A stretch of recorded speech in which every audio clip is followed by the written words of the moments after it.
c'est vrai que c'est un peu tardif pour un débat, mais c'est un débat qui est vraiment important. On est sur des fondements de la démocratie. J'ai entendu beaucoup de choses qui m'ont heurté. Bon, pour faire simple, la liberté d'expression, tout le monde est pour, logiquement. Hein. C'est l'article 11 de la Déclaration des droits de l'homme et du citoyen. Mais cet article, il dit aussi que c'est dans les limites des cadres fixés par la loi. Et certains partis arguent toujours de vouloir défendre la sécurité, l'ordre. Oui, mais l'ordre, c'est le respect de la loi. Et là, effectivement, sur ces plateformes, il y a un vrai problème de respect de la loi, ou plutôt de non-respect de la loi. Et je crois aussi qu'il y a sans doute une méconnaissance du fonctionnement de ces réseaux. On parlait d'algorithme tout à l'heure. L'algorithme de Twitter là-dessus, il est clair, mais pas seulement. On peut parler de TikTok aussi. Je vous conseille l'expérience que vous pouvez faire chez vous.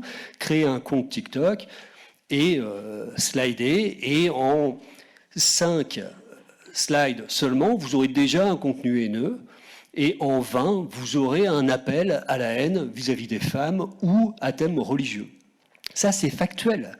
Ces sociétés ne veulent pas se soumettre aux droits européens et aux droits français.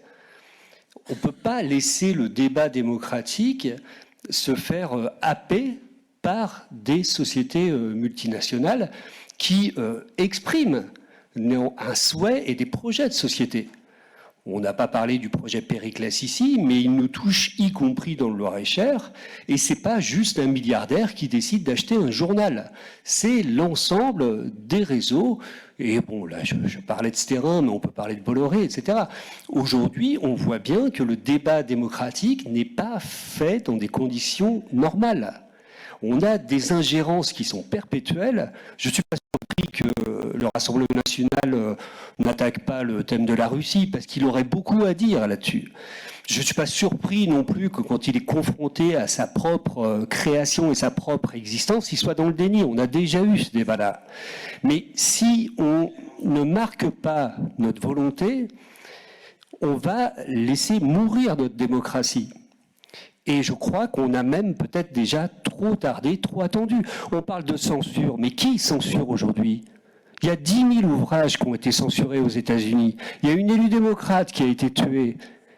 Et là, à un moment, je vous crois tous honnêtes dans vos convictions, même si on ne partage pas les mêmes, il est de votre devoir citoyen d'alerter et d'ouvrir les yeux sur ces dangers-là. Parce que oui, effectivement, le monde va vite.